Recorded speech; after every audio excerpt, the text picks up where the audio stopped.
Hi hello friends, എല്ലാ കൂട്ടുകാർക്കും നമ്മുടെ അഡ്വക്കേറ്റ് അഞ്ജലി സീരിയലിലെ ഇനി വരാൻ പോകുന്ന ആഴ്ചയിലെ മുഴുവൻ കഥാ റിവ്യൂയിലേക്ക് തന്നെ സ്വാഗതം കേട്ടോ. ചാനൽ ആദ്യമായിട്ടാണ് കാണുന്നുണ്ടെങ്കിൽ ഒന്ന് സബ്സ്ക്രൈബ് ചെയ്യാനും ലൈക്ക് ചെയ്യാനും കമന്റ് ചെയ്യാനും മറക്കല്ലേ. അങ്ങനെ നമ്മുടെ അഡ്വക്കേറ്റ് അഞ്ജലി ഇനി വരാൻ പോകുന്ന വളരെ അടിപൊളി ഭാഗങ്ങളാണ് കേട്ടോ.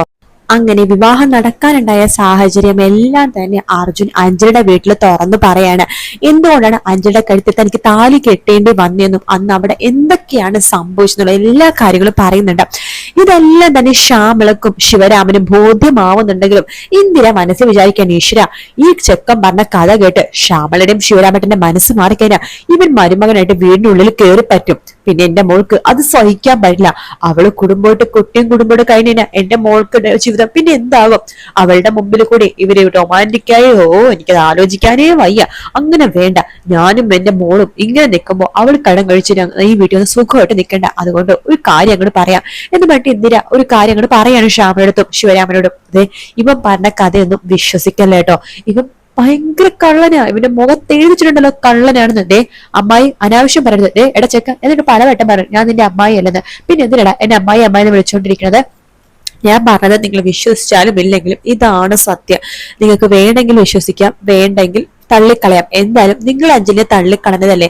ഇന്നലെ രാത്രി മുഴുവൻ ഇവള് പുറത്തിരുന്നു. ഇത്രയും നാൾ ഇവള് ചെയ്ത കാര്യങ്ങളെല്ലാം നിങ്ങളൊരു ഒറ്റ സെക്കൻഡ് കൊണ്ട് മറന്നു. ഇതാണ് മനുഷ്യരുടെ ഒരു കാര്യം. നമ്മൾ എത്ര നല്ലത് ചെയ്തെന്ന് പറഞ്ഞാലും ഒരു ചീത്ത കാര്യമുണ്ടെങ്കിൽ അത് ചൂണ്ടിക്കാണിച്ച് വലുതാക്കി പറഞ്ഞ് മനുഷ്യന്മാർ തമ്മിൽ തെറ്റാനുള്ള ഏറ്റവും വലിയ പ്രധാന കാരണം ഇതാണ്. എന്തായാലും അഞ്ജലിനെ നിങ്ങൾ തെറ്റിദ്ധരിപ്പിച്ചു. ഒരു ദിവസം ഫുള്ളും ഇവിടെ പുറത്ത് വിട്ടില്ലേ? ഇനിയിപ്പോ ഇവർക്ക് ചോദിക്കാനും പറയാനും ഞാനുണ്ട്. രാജി വന്ന ഈ ഭർത്താവുണ്ട്.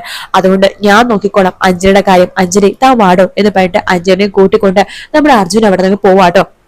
അഞ്ജലിക്ക് ഭയങ്കര സന്തോഷമാവുന്നുണ്ട്. കാരണം തനിക്ക് ചോദിക്കാനും പറയാനായിട്ട് തന്റെ ഭർത്താവ് താൻ ആഗ്രഹിച്ച പോലത്തെ ഒരു ഭർത്താവിന് തന്നെയാണല്ലോ തനിക്ക് കിട്ടിയത് എന്ന് ആലോചിച്ചിട്ട് തന്റെ തെറ്റുകളൊക്കെ തന്റെ തന്റെ ശരികളും എല്ലാം പറഞ്ഞ്, അല്ലെങ്കിൽ താൻ എങ്ങനെയാണ് ഈ അവസ്ഥയിലായിട്ടുള്ള കാര്യങ്ങളൊക്കെ വീട്ടുകാർക്ക് പറയേണ്ട രീതിയിൽ പറഞ്ഞ് തന്നെ കൂട്ടിക്കൊണ്ടു പോകുന്ന ഭർത്താവ്, അതൊക്കെ അറിയുമ്പോൾ അഞ്ജലിക്ക് ഭയങ്കര സന്തോഷമുണ്ട്. അങ്ങനെ അഞ്ജലിയുടെ കൈ പിടിച്ച് അർജുൻ അവിടെ നിന്ന് ഇറങ്ങുവാണ്. ഇന്ദിരക്ക് സമാധാനാണ്. ഹാവു രക്ഷപ്പെട്ടു, ഇനി അവന്റെ വീട്ടിൽ കൊണ്ടേ നിർത്തുവോ എന്തായാലും ചെയ്യട്ടെ. എന്നാൽ ഈ വീട്ടിൽ അവരുടെ റൊമാൻസും കാര്യങ്ങളൊന്നും പറ്റില്ല എന്ന് ഇന്ദിരയെ മനസ്സിൽ വിചാരിക്കേണ്ടത്. അപ്പൊ തന്നെ ഫോൺ എടുത്ത് അനുപമനെ വിളിക്കാട്ടോ. ഹലോ എടി അനു, ആ അമ്മായി, എന്താ ഇവിടുത്തെ കാര്യങ്ങൾ? ഓ ഒന്നും പറയണടി. രാവിലെ ഞാൻ മുറ്റത്ത് ഇറങ്ങാൻ വേണ്ടി വാതിൽ തുറന്നപ്പോഴേ ദേ അവിടെ ഇരിക്കുന്നു മരച്ചോട്ടില് ആ അഞ്ജലി, പിന്നെ അവളുടെ മറ്റവനും. അങ്ങനെയാണോ? അതേന്നേ. അവനെപ്പ രാത്രി വന്നു എന്നൊന്നും അറിയില്ല. രാവിലെ നോക്കിയപ്പോഴേക്കും രണ്ടും കൂടി നിൽക്കാം നാട്ടുകാരുടെ മുമ്പിൽ കെട്ടിപ്പിടിച്ച് അങ്ങ് ഇരിക്കാണ്. നാണക്കേട്. അതേന്നേ. എന്നിട്ട് ഞാൻ എന്ത് ചെയ്തു? രണ്ടിനെ എഴുന്നേപ്പിച്ച് വിട്ടു.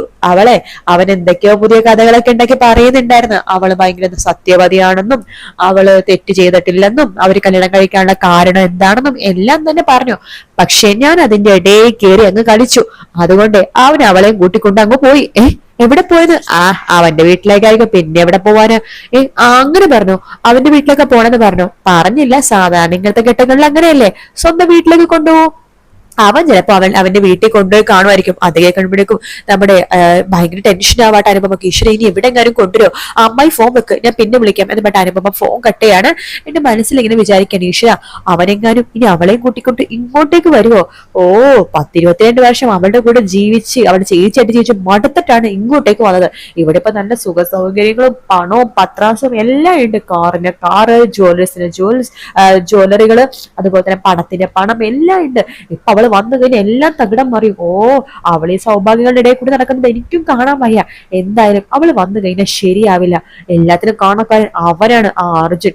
അവനങ്ങ് ഇല്ലാതായി കഴിഞ്ഞാൽ പ്രശ്നം സോൾവ്. അവനെ കൂടി ഇല്ലാതാക്കിയാലും അല്ല, അവൻ ഈ കുടുംബത്തിലുള്ളതും ഇല്ലാത്തതൊക്കെ ഒരുപോലെയാണ്. അവനെ കൂടെ ഇല്ലാതാക്കി കഴിഞ്ഞാൽ കുറച്ചു ദിവസം അവന്റെ അമ്മയും അച്ഛനും ആബിയൊക്കെ ഇരുന്ന് കരയുമായിരിക്കും. കുറച്ച് കഴിയുമ്പോൾ അവരതങ്ങോട് മറന്നോളും. അതുകൊണ്ട് അവൻ അങ്ങോട്ട് ഇല്ലാതാക്കാം എന്ന് അനുപമ വിചാരിക്കാണ്. അപ്പൊ തന്നെ ഒരു കൊട്ടേഷൻ ടീമിനെ അങ്ങ് വിളിക്കാട്ടോ. ഹലോ, ഹലോ, ഇത് ഞാനാണ് അനുപമ, ശംഖുചക്രത്തിന്. പറയൂ മേഡം, ഞാൻ നിങ്ങളുടെ മൊബൈലിലേക്ക് ഒരു ഫോട്ടോ അയക്കുന്നുണ്ട്.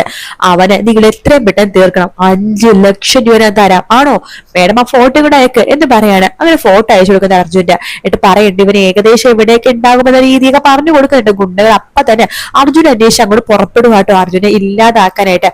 അനുപമ പറയുന്നുണ്ട് പ്രത്യേകം ഒരു കാര്യം ശ്രദ്ധിക്കണം. അവൻ മരിച്ചു എന്ന് പറഞ്ഞ എന്റെ അടുത്ത് വന്നിട്ട് കാര്യമില്ല.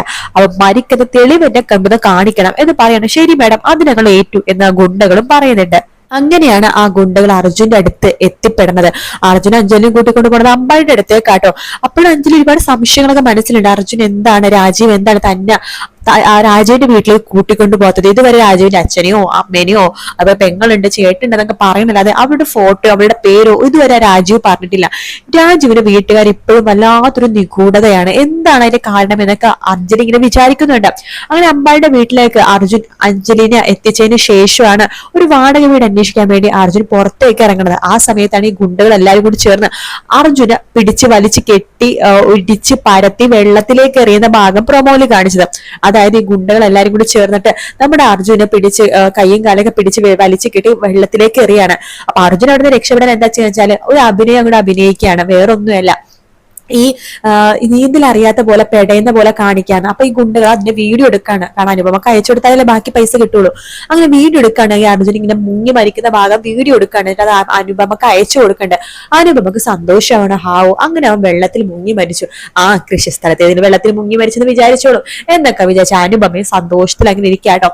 അതേസമയം ഇതൊന്നും അറിയാതെ അമ്പാടിയുടെ വീട്ടിൽ നിൽക്കാണ് അഞ്ജലി. അഞ്ജലിക്ക് ഒരുപാട് സംശയങ്ങളാട്ടോ. അർജുൻ ശരിക്കും പറഞ്ഞാൽ രാജീവ് ശരിക്കും പറഞ്ഞാൽ ആരാണ്, എന്താണ്, രാജീവിന്റെ വീട് എവിടെയാണ്, അതൊന്നും അഞ്ജലിക്ക് ഇതുവരെ അറിയില്ല. ഇവര് തമ്മിൽ പരിചയപ്പെട്ട് 5-6 മാസമെങ്കിലും ഇതിനെ കുറിച്ച് ഒന്നും അഞ്ജലിക്ക് അറിയില്ല. അതുകൊണ്ട് തന്നെ അമ്പാടിനെ തന്നെ കൊടയാന്ന് അഞ്ജലി വിചാരിക്കണം. അമ്പാടി അടുത്ത് ചോദിക്കേണ്ടത്, അമ്പാടി ഞാനൊരു കാര്യം ചോദിച്ചോട്ടെ? എന്താ അഞ്ജലി? ചോദിച്ചോ. ഈ രാജീവിന്റെ വീട് എവിടെയാ? അതിവിടെ തൊട്ട് അടുത്ത് തന്നെയാ. എനിക്ക് രാജുവിന്റെ വീടൊന്ന് കാണണമായിരുന്നല്ലോ. അയ്യോ, എനിക്ക് നടക്കാനൊക്കെ ബുദ്ധിമുട്ടുണ്ടല്ലോ. അല്ല, രാജുവിന്റെ അമ്മയുടെ പേരെന്താ, അച്ഛന്റെ പേരെന്താ, പെങ്ങളുണ്ടെന്ന് പറഞ്ഞല്ലോ, ചേട്ടനുണ്ടെന്ന് പറഞ്ഞല്ലോ, അവരൊക്കെ ആരാ എന്നൊക്കെ ചോദിക്കണ്ട്. അമ്പാടി മനസ്സിൽ വിചാരിക്കണം, ഈശ്വര, അഞ്ജലി കോടതിയിൽ ഏറ്റുമുട്ടുന്ന രാഘവനുടെ മകനാണ് അർജുനങ്ങാന്ന് പറഞ്ഞു കഴിഞ്ഞാൽ ഇതോടെ തീർന്നു. എന്താ എന്താ അമ്പാടി ആലോചിക്കണത്? എന്തൊക്കെയോ ഗൂഢാലോചന ഉണ്ടല്ലേ. രാജീവ് എന്തൊക്കെയോ ഇതിൽ നിന്ന് മറയ്ക്കുന്ന പോലെ എനിക്ക് പലപ്പോഴും തോന്നിയിട്ടുണ്ട്. എന്താ അമ്പാടി, സത്യമല്ലേ? അമ്പാടി സത്യമേ പറയാവുള്ളൂ. കാരണം അമ്പാടി കള്ളം പറഞ്ഞ മുഖം പെട്ടെന്ന് എനിക്ക് മനസ്സിലാക്കാൻ പറ്റും. ഒരു വക്കീലിനോടും ഡോക്ടറോടും കള്ളം പറയാൻ പാടുന്നത് അമ്പാടിക്ക് അറിയാലോ അല്ലെ? അതൊക്കെ എനിക്ക് അറിയാം അഞ്ജലി. എന്നാ പറ, എന്താണ് സംഭവം? രാജീവ് എന്നിൽ നിന്ന് മറച്ചു വെക്കുന്ന ആ മഹാരഹസ്യം അതെന്താണ് എന്ന് ചോദിക്കാണ്. അമ്പാടി പറയുന്നുണ്ട്, ഒരു രഹസ്യം അവൻ മറച്ചു വെക്കുന്നില്ല. പിന്നെ അവന്റെ വീട്ടുകാരെ അഞ്ജലി ഇതുവരെ കണ്ടിട്ടില്ല. അത് അഞ്ജലിയുടെ അവകാശമാണ്, ആഗ്രഹമാണ് രാജുവിന്റെ വീട്ടുകാരെ കാണണമെന്നുള്ളത്. പക്ഷേ അവന്റെ വീട് അഞ്ജലി വിചാരിക്കുന്ന പോലെ ഭയങ്കര സ്ട്രിക്റ്റ് ആണ്. അവര് ഭയങ്കര പണക്കാരാണ്. അവനെ കൊണ്ട് വേറൊരു പെൺകുട്ടിയെ വിവാഹം കഴിപ്പിക്കാൻ വേണ്ടി അവന്റെ വീട്ടുകാർ നിർബന്ധിച്ചുകൊണ്ടിരിക്കുകയാണ്. പിന്നെ അവൻ ഈ കൃഷിപ്പണിക്ക് പോകുന്നതും അവർക്ക് ഇഷ്ടമല്ല. അതൊക്കെ കൊണ്ടിട്ടാണ് അവർ വീട്ടുകാരുടെ ചെറുതായിട്ട് അകൽച്ച പാലിച്ച് നടക്കാണ് മുമ്പ് തൊട്ടേ. ഇപ്പൊ അഞ്ജലിനെ വിവാഹം കഴിച്ചെന്ന് പറഞ്ഞ അവനെ വീട്ടിൽ നിന്ന് അടിച്ചു പുറത്താക്കുന്ന കാര്യത്തിൽ ഒരു സംശയമില്ല. അതുകൊണ്ടാണ് അവൻ ഇങ്ങനെയൊക്കെ നിൽക്കുന്നത്. അഞ്ജലി ഇപ്പൊ അവനോടൊന്നും ചോദിക്കേണ്ട എന്നൊക്കെ പറഞ്ഞ അഞ്ജലിനെ സമാധാനിപ്പിക്കുന്നുണ്ട് അമ്പാടി. പക്ഷെ അഞ്ജലി അതൊന്നും വിശ്വസിക്കുന്നൊന്നും ഇല്ല കേട്ടോ. അങ്ങനെ അർജുൻ ഇങ്ങനെ മരണത്തിലേക്ക് ഇങ്ങനെ മുങ്ങിപ്പാഞ്ഞുകൊണ്ടിരിക്കുന്ന ഭാഗമാണ് പ്രൊമോയിൽ കാണിച്ചത്. അർജുൻ മരിക്കലെന്ന് നമുക്ക് എല്ലാവർക്കും അറിയാം.